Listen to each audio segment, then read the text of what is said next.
Welcome to the Deep Dive, the place where we turn massive amounts of complicated information into practical, digestible knowledge. Today we're tackling a subject that is, well, it's profoundly universal, yet notoriously difficult to execute successfully: long-term relationships and partnership.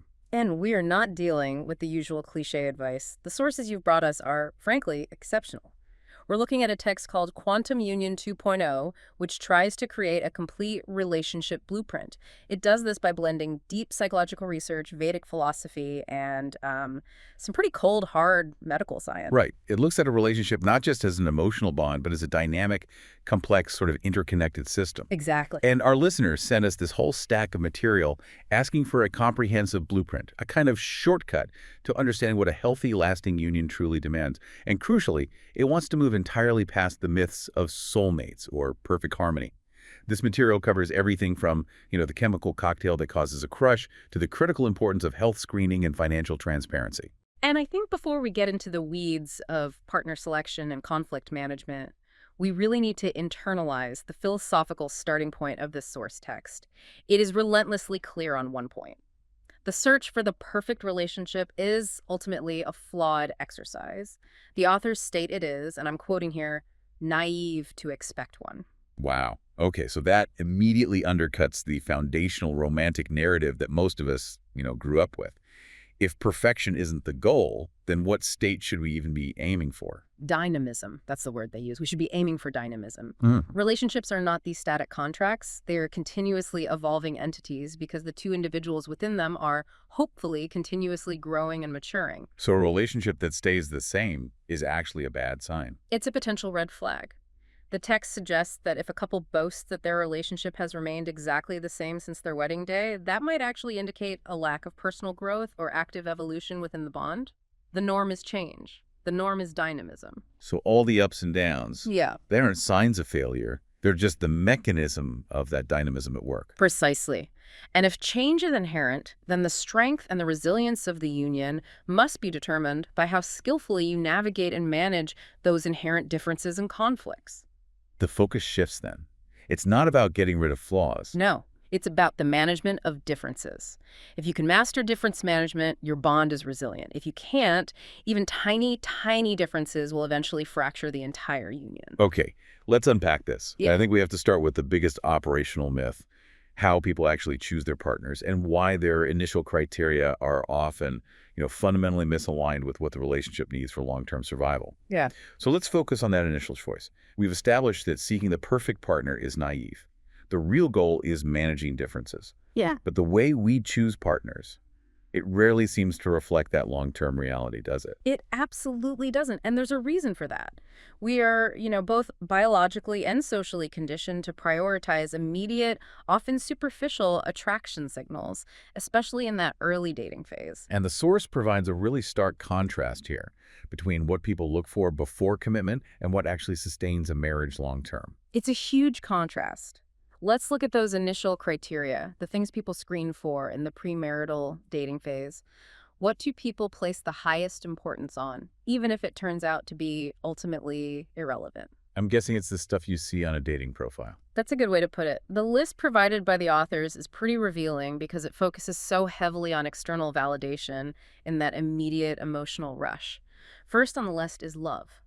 But the text is quick to caution that this is often just confused with simple infatuation or lust. Okay, so a feeling, a very powerful feeling, but still just a feeling. What's next? It's followed by money, looks, education, and confidence.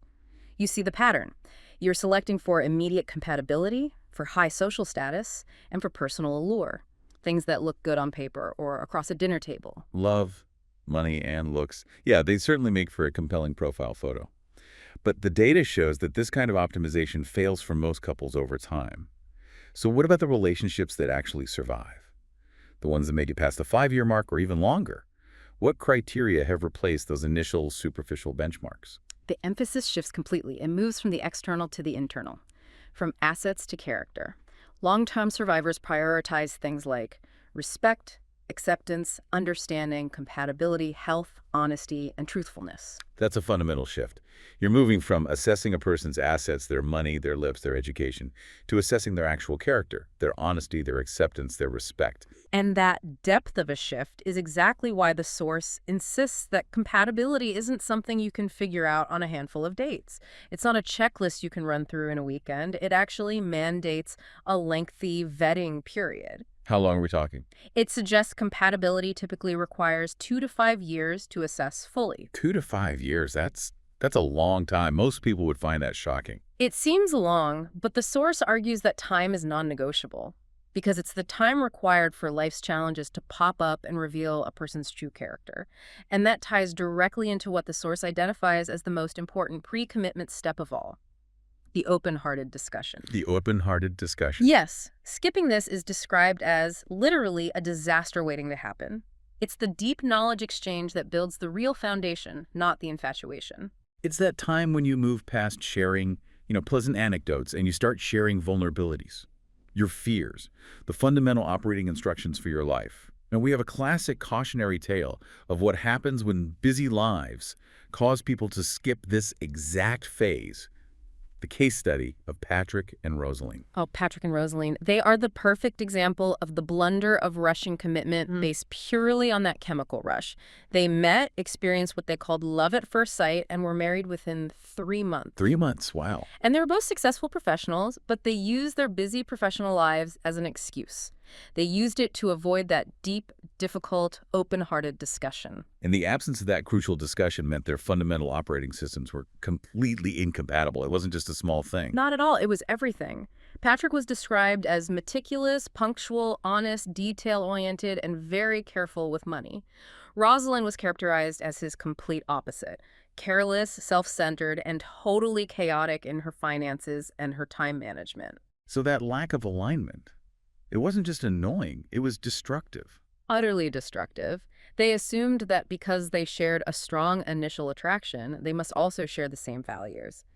But the relationship was doomed almost from the start because the pillars needed to support that love alignment on money, on time, on responsibility. They were never installed. It was a failure of due diligence, driven by being too busy and, frankly, the arrogance of infatuation. It really makes you realize that love isn't enough, is it? It just provides the initial energy the partnership needs, those supporting structural pillars, and those have to be built on known, discussed compatibility. Exactly. And beyond just discussing values, the source actually advocates for formal screening. It recognizes that a union involves shared risk, physical, financial, emotional. What kind of screening are we talking about here? Well, the text recommends premarital counseling or some kind of screening that covers a few key areas. First, general health, genetic diseases, and any serious mental illness. This isn't about judgment. It's about ensuring you understand any long-term care or health management needs before you commit.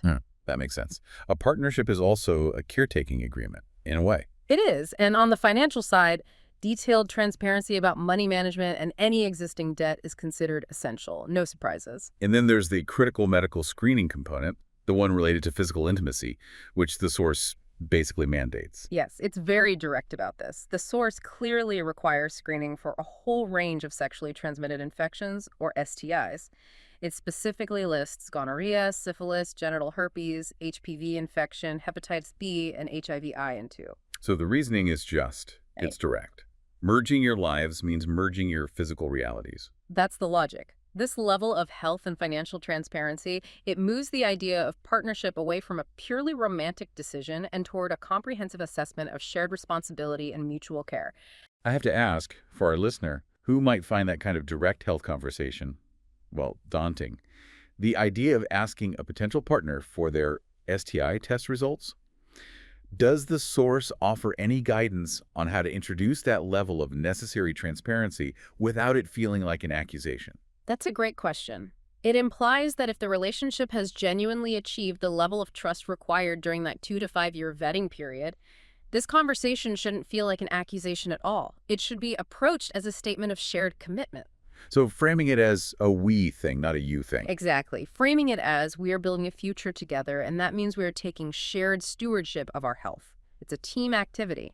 And the text suggests that if the partner resists or refuses such basic transparency, that in itself is a massive red flag. It indicates a fundamental lack of respect or honesty, the very things needed for a quantum union. Okay, so once that necessary foundation of honesty and transparency is established, the relationship moves into the operational phase. This is the day-to-day existence where careers, money, and of course ego threaten to dismantle everything that was built. And the source gives a very strict warning here. A relationship must never, ever be allowed to become a competition. This is a core pillar. It's absolutely central. The authors emphasize that a union is neither a race where partners try to outsmart each other, nor a constant competition comparing who is more attractive, wealthier, or wiser. The moment competition enters, intimacy exits. They are mutually exclusive. And we see the devastating effect of this, of comparison and external standards, in the case study of Victor and Katie. Victor had achieved a lot of success, right? He had real estate investments, stocks, and could afford a really luxurious life for his family. By any objective standard, he was very successful. But Katie, being the daughter of a business tycoon, could never see Victor's success for what it was. It was always in a shadow. She constantly compared his considerable wealth and his achievements to her father's generational fortune, and this ruined their relationship. And it wasn't because Victor failed. Not at all. It's because Katie insisted on chasing an external, irrelevant metric. Her father's success was not their marriage's benchmark. The text suggests that the true worth in their relationship wasn't the size of Victor's bank account, but the mutual support and love they shared. But Katie's comparison, it introduced this deep emotional wound, the sense of inadequacy. Yes, and that caused Victor constant stress. That kind of constant comparison is so insidious because it denies the partner their unique value. It's the ultimate act of disrespect, really. You stop seeing the person for who they are and start seeing them only as a metric against some unattainable external standard. And that leads directly into the danger of ego, which, according to the source, is sometimes the core issue in troubled marriages, this constant battle to prove, I am smarter. Ego has absolutely no place in intimacy. Humility is essential. And we see this in the tragic case of Arnold and Melinda. They were, on the surface, a perfect match. Outwardly successful, comparable in looks, education, finance. But they married very quickly and let their success feed a destructive intellectual rivalry. So they were competing socially and professionally, but that competition didn't stop at the front door. It came right into the home. No, it seeped into their emotional bond. It became toxic. Melinda, driven by her ego, would sometimes publicly mock Arnold just to prove her superiority in front of their friends. That's brutal. It destroys emotional safety. It destroys the trust required for any kind of vulnerability. If your partner is constantly trying to score points against you, the relationship ceases to be a partnership and becomes an arena. And the text argues that the silent, corrosive effect of ego is actually far more damaging than most overt arguments because it removes safety. That's a powerful distinction. An argument can be resolved. But the erosion of trust, that's much harder to fix. Now, on top of this internal competition, couples often have to deal with external noise, too, the well-meaning but often toxic interference from family and friends. And this is where boundaries are essential for protection. The text is very clear. External opinions and suggestions should not influence the relationship. Only the two partners get to define its success. What's the specific advice there? It's blunt but necessary, it says. Keep a respectful, safe distance from nosy people and ignore their free-flowing, never-ending suggestions. It can be so hard to ignore unsolicited advice, though, especially when it comes from people you love or respect. But their experiences are not your blueprint. Precisely. Your unique bond is your unique blueprint. Trying to live up to someone else's expectations or imitating their version of success, it just introduces confusion and toxicity. The priority must always be the internal integrity of the partnership. So beyond just defending against external threats, the relationship needs a shared, forward-looking purpose. The authors stress the importance of cultivating a common dream vision for the future. Yes, a shared vision is essential to prevent drift. This common goal, which the source says must be both meaningful and attainable, strengthens the bond because both partners are actively rowing in the same direction. It helps prevent disagreements from escalating because the minor bumps in the road are seen in the context of this grand shared destination you're heading toward. And that concept of respect for internal integrity, it extends to respecting personal space, too. Why is honoring physical and emotional space so critical for a sustained partnership? Respecting personal space, what the text calls non-interference, is crucial for maintaining individual growth and identity. It grants partners the freedom to pursue their own individual interests, like reading or exercise or hobbies, without feeling that they are neglecting their partner, or worse, that their own identity is being swallowed by the union. It allows the individual to refuel. So personal space isn't about separation or retreat. It's about providing the necessary fuel for each partner to grow strong so that the union itself doesn't become stagnant. That is the perfect way to phrase it. It creates freedom within the union. Mhm. And when you combine all these elements, non-competition, respect, shared vision, the underlying mechanism, the secret to a successful 10-year marriage that's cited in the source is astonishingly simple. Okay, what is it? Low expectations, mutual respect, and acceptance of differences. Low expectations. Yeah. That runs so counter to the whole manifest your dream partner ethos of modern dating. What exactly do they mean by low expectations? It's not about resignation or settling for mediocrity. It's about realistic expectations that prevent constant disappointment and the crushing burden of assumed perfection. If you expect your partner to be flawless, you will be constantly disappointed. But if you operate with low expectations, meaning you accept their inevitable flaws and focus on their inherent good character, you allow room for growth and pleasant surprise. So it's about being realistic. And being flexible. The source makes another key point here. That adjustment, changing your mind about your partner or about life as you both grow, that is not a sign of weakness. It is a fundamental strength required to navigate growth over time. We've established that successful relationships are built on managing ego, maintaining realistic expectations, and prioritizing acceptance. Now, let's see how these theories stand up when they're tested by the unrelenting demands of real-life career ambition, parenting, and finance in action. These life transitions are the crucibles, aren't they? When stress hits, whether it's financial pressure or the immense demands of raising a family, that's when the partnership philosophy has to assert itself. The fundamental belief must be that the partners are operating as a completely unified, mutually supportive team. The case of Derek and Sylvia provides a really powerful illustration of this unified team approach, especially when it comes to career ambition. It really does. Their love originated in a deep mutual friendship, which provided the trust necessary for them to take an immense risk together. When Derek felt insecure or unsure about taking the leap to pursue his PhD, Sylvia didn't focus on the potential loss of income or the risk involved. She did the opposite. She quit her own job. Right. She Check. quit her own job and dedicated herself to supporting him financially. She knew that investing in his potential was also investing in their shared future.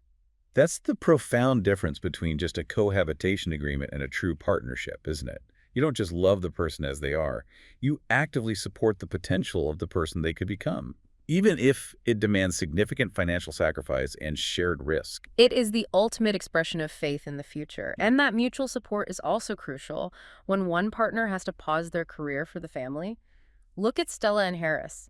Stella had a successful career, but due to a lack of external support, she paused it entirely to focus on caring for their 2 children. She devoted herself fully to the home, but as the children grew, that devotion started to morph into isolation, which I think is a common but really dangerous phase in a relationship. It is, because identity erosion threatens that dynamism we talked about earlier. When Stella communicated her desire to reconnect with her passions, Harris's response was absolutely crucial. Instead of dismissing it as a temporary whim, he actively encouraged her to revive a long-dormant hobby writing. And that hobby eventually led her to become a published author. Right. And this shows that partnership means constant communication and shared decision-making to navigate life's inevitable transitions. It's about ensuring neither individual is permanently diminished by the roles they temporarily have to occupy. Communication is the lifeblood here, and it is also the only way to avoid the silent erosion of trust that's caused by emotional neglect. The case of Keith and Alice is particularly fascinating because it links emotional insecurity directly to changes in the physical intimacy of the relationship. Keith was a highly successful, charming entrepreneur. As his career and social involvement intensified, he became heavily busy and, physically absent a lot of the time. Alice, a devoted homemaker, began to feel profoundly emotionally neglected, which very quickly translated into a deep suspicion of infidelity. And her way of dealing with that fear was unusual. She increased her sexual demands almost daily. She believed that by keeping Keith sexually satisfied, she could somehow prevent him from looking elsewhere. But this only left Keith physically exhausted and emotionally confused. This cycle is a textbook example of insecurity manifesting as an unusual, almost desperate coping mechanism. The resolution, though, is the key lesson here. Keith, instead of becoming angry or defensive about this sudden change, he chose a calm, open, non-confrontational setting on a quiet weekend. He talked about his exhaustion and his confusion, and that created the space for Alice to confess her fears. And what was Keith's response? It wasn't to argue the point or, minimize your fears, was it? No, not at all. His response was a masterpiece of empathy. He reassured her of his unwavering love, and crucially, he apologized. But he didn't apologize for committing infidelity, which he hadn't done. He apologized specifically for the emotional pain and insecurity she was experiencing due to his prolonged absence. That distinction is vital. It's an apology for the impact, not the action. Exactly. And that immediately clears up misunderstandings and restores emotional safety. That gesture of apology, acknowledging the partner's lived pain, is such a profound gift of love. It demonstrates that open, non-confrontational conversation is the only effective tool when insecurity is hiding behind unusual behavior, including changes in sexual patterns. It proves that transparency and reassurance are far more effective than trying to manage the symptoms of the fear. Okay, finally, let's look at the financial dimension and the cost of emotional absence, using Don and Ella's story, which really highlights the danger of assumed trust. Don was immensely successful and busy, but he made a critical error. He assumed Ella would manage his family and his finances according to his values without ever clarifying roles or expectations or even just maintaining an emotional presence. Don's assumption was so dangerous because physical absence almost always translates into emotional absence, and that creates a power vacuum within the relationship and the family structure. Ella, who was present, used this vacuum to manipulate the family finances for the benefit of her own family, and she actively drove Don's siblings away, fracturing his foundational family bonds. It just reinforces that tragic lesson that career success means nothing if it's achieved at the cost of your relationships. Assumptions are deadly. For a marriage to function as a stewardship agreement, clarity of roles, ongoing financial transparency, and, most importantly, emotional presence are absolutely critical. If you disengage, the narrative and the control will be seized by the partner who is present. Active involvement in the emotional and financial management of the union is protection against manipulation and loss of control. We've tackled the invisible forces, ego, absence, assumption. Now we have to transition to the very real chemical and physical forces that underpin attraction, connection, and ultimately the complete union. Let's dive into the fascinating biological and physiological factors that mediate desire and intimacy, which the source explores in almost clinical detail.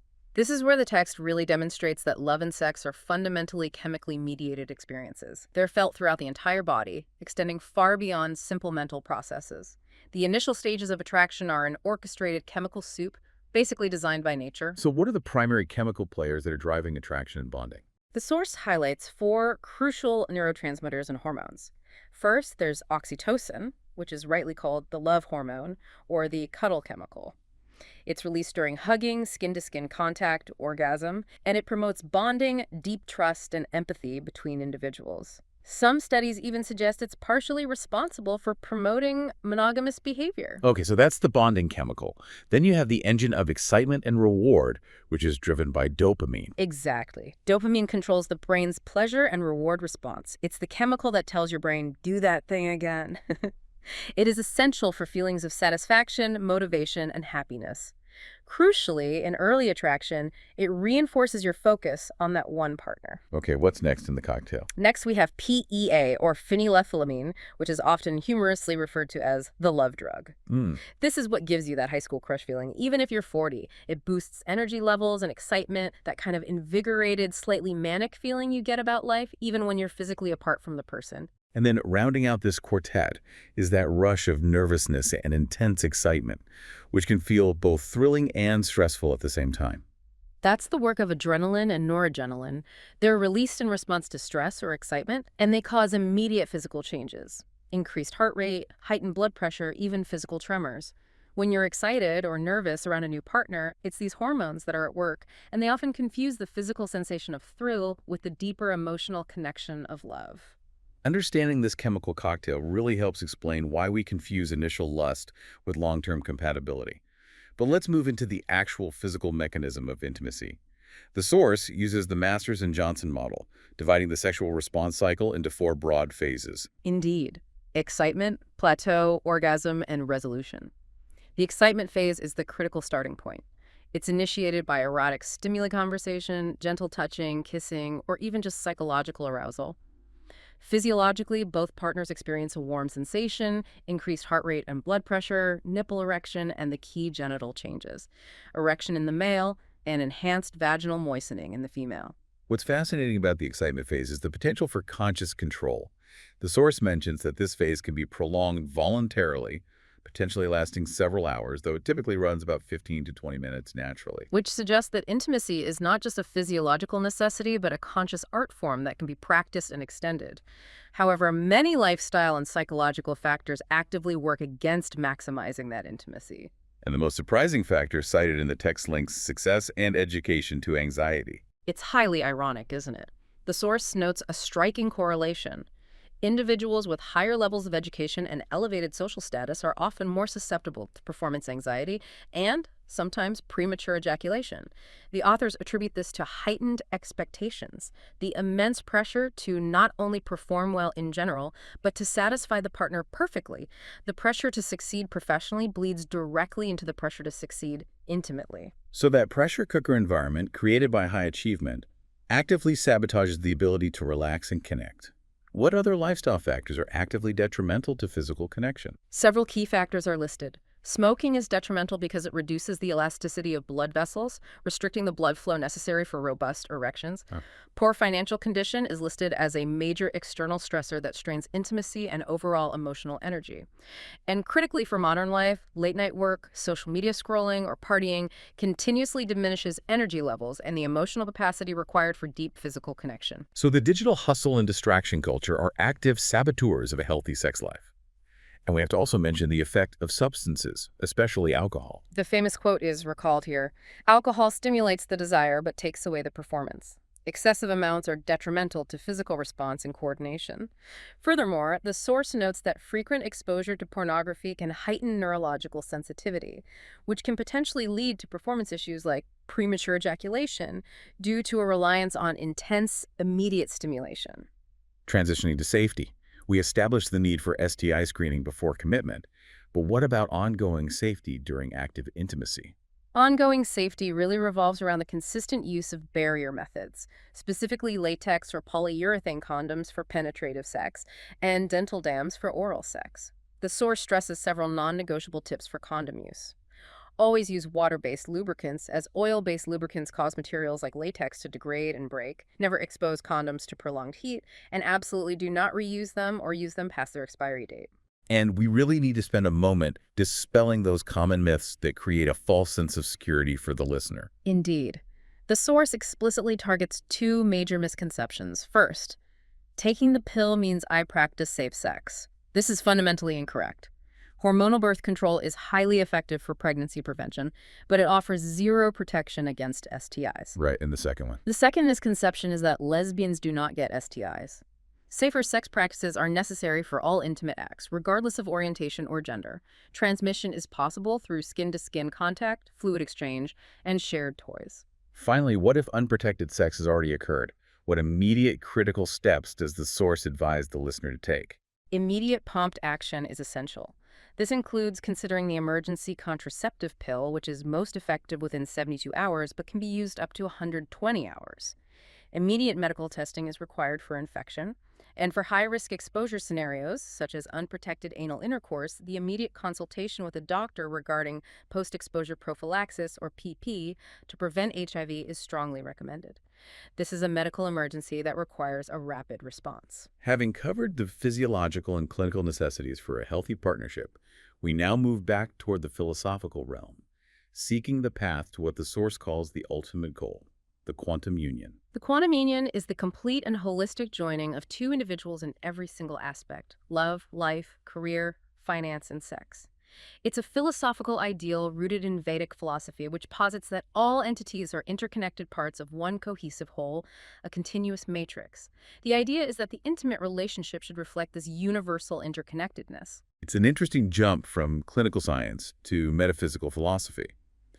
How does this interconnectedness manifest in the realm of intimacy, specifically in concepts like tantric and Zen sex? These concepts provide the methodology for achieving that deeper union. They move intimacy past simple physical pleasure and into the realm of spiritual enlightenment. Tantric sex is defined as a slow, ritualistic, meditative process. The focus is on character improvement and the spiritual purification of the mind, body, and soul. It involves synchronized breathing between partners and the movement of energy, specifically the Kundalini energy, to connect sexually and spiritually. So it sees sexual energy as a catalyst for something bigger. Powerful catalyst for spiritual advancement, yes. And how does Zen sex differ from that spiritual focus? Zen sex is also slow and meditative, and it also views the act of making love as sacred and divine, but its focus is more on discovery and spontaneity. It emphasizes being in the present moment and active, conscious participation. The mind plays a massive role here, and the text specifically names fantasy as the best natural aphrodisiac, the power of a simple thought or image to create a highly charged erotic feeling. It's an art of continuous discovery of the self through the partner. That necessity for deep self-knowledge and honesty brings us right back to the challenge of emotional baggage, those unresolved past feelings like anger, guilt, or sadness. Why is this baggage such an existential threat to the quantum union? Because it introduces resentment and a lack of trust into the current relationship, it poisons the dynamic with historical data that doesn't belong there. And the core problem is that the person carrying the baggage is often completely unaware of its influence. They don't see that their past fear of abandonment is manifesting as control in the present. This requires intentional communication. You have to share your emotional history openly so that your partner can help you manage past challenges as a united team. And when conflict inevitably arises, as it must in any dynamic union, the source provides a professional three-step framework for resolution, avoiding the common pitfalls of blame and lashing out. Right. First, you must take the time to understand clearly what you feel about the situation. Self-awareness is paramount. Second, you must deeply understand what the other person is feeling. You have to practice radical empathy. Only after those two steps are complete can you move to the third step, expressing your own emotions openly and honestly. And crucially, this expression must be done without the goal of inflicting pain, criticism, or fear of judgment. This sounds like a very disciplined approach to managing anger. How, specifically, should a partner express anger constructively rather than destructively? Anger must be expressed directly, privately, and at a low volume. The most effective way is by clearly explaining how their actions affected you. For example, when you did X, I felt Y, rather than making character attacks. The source strongly advises against physical lashing out, verbal abuse like saying, I despise what you do, or the silent treatment, which is just a passive-aggressive form of control that starves the relationship of communication. Constructive anger focuses on the action, not the person. And if a mistake is made, and they will be, the power of the apology is discussed as essential for relationship growth. Why is saying sorry so critical, even when a person finds it difficult? Apologizing isn't about determining who is absolutely right or wrong. It's about who is willing to acknowledge their mistakes, take responsibility, and learn valuable lessons from the conflict. If you avoid the blame game and apologize when you know you're wrong, you signal that the health of the relationship is more important than your ego. If you consistently fail to apologize, you establish a toxic dynamic where your partner feels permanently justified and you feel perpetually stuck.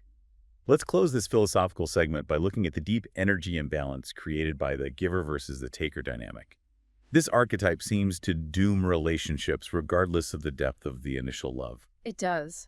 Givers are selfless. They consistently prioritize their partner's needs and often suffer from feelings of never being good enough because they're constantly trying to meet external expectations. Takers are the opposite. They consistently take more than they offer, they prioritize their own needs, and they operate with the expectation of something always being returned or provided to them. And what's the inevitable consequence when that dynamic becomes chronic? A relationship requires shared responsibility. Chronic giving leads directly to giver exhaustion, resentment, and eventually total relationship breakdown. The taker never has to adjust their own behavior because the giver compensates for everything, and the giver becomes depleted and diminished. Both partners must be equally willing to share the responsibility for emotional, physical, and financial stewardship of the union. So if we synthesize all the comprehensive lessons we've drawn today from Quantum Union 2.0, the fundamental takeaway is pretty clear. Love provides the initial energy and the joy, but it is entirely insufficient on its own to sustain a thriving union. Right. Love is the engine, but the structure, the chassis and the wheels that has to be made of mutual support, low expectations, unwavering acceptance, and deep emotional and financial transparency. We saw that relationships thrive only when partners are willing to manage their differences, whether those differences are mundane, like Patrick and Rosalind's punctuality issues, or profound, like career ambition requiring financial sacrifice, as we saw with Derek and Sylvia. And we saw the devastating power of ego and comparison. When Katie compared Victor to her father, she introduced an external corrosive metric that destroyed his sense of internal worth. When Arnold and Melinda competed intellectually, they eradicated the emotional safety required for intimacy. Emotional transparency, like Alice confronting her hidden insecurities, is critical to sustaining physical connection. The ability to talk openly about money, health, and sex, and to intentionally maintain personal space for individual growth, that's what separates a dynamic, evolving partnership from a brittle, static one. Adjustment in every sense is not a weakness. It is the ultimate measure of strength in a lasting bond. We observe that powerful love can transcend massive, concrete barriers, such as economic inequality and physical distance, when mutual trust is present. But what is the one threat that even the purest love struggles most to overcome, according to the synthesis of our sources? It's not a financial crisis or a disagreement over parenting. It is the silent, internal erosion caused by ego and the hidden damage inflicted by unexpressed expectations. Ego turns a partnership into a constant, unwinnable competition. And unexpressed expectations, the reliance on dangerous assumptions, they breed immediate resentment and emotional distance. They create the very power vacuums that lead to manipulation and fracture. So your commitment to continuous self-reflection, asking yourself the tough questions about your expectations, your ego, and your willingness to accept imperfection, that is the only necessary manual for building your unique and resilient quantum union.